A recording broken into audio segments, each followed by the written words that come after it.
Hello YouTubers, Hammy Technoid here, and here we are back in the digitizing studio, and the second part of the rack that I've been meaning to put together has been accomplished, and you're looking at it right now.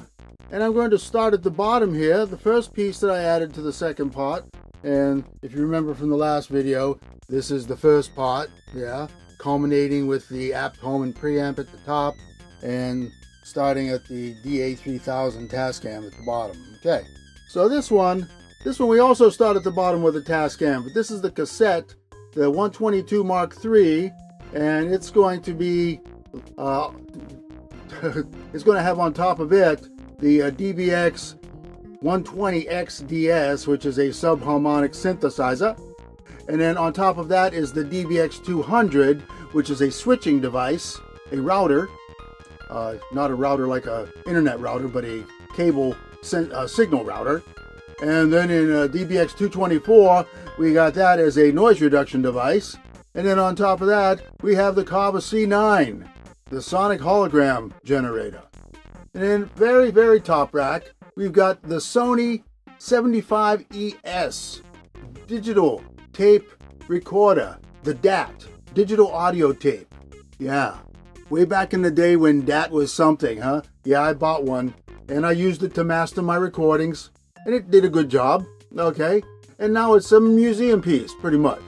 But it still works fantastically, top notch. I bought this new, and it was mine from the beginning. As most of some of this equipment has been. These DBX units here, the 200, the 224, they were mine from the beginning. The Kava C9 was mine from the beginning. The Tascam there, no, I got that off of eBay. The 120XDS, I got that from eBay.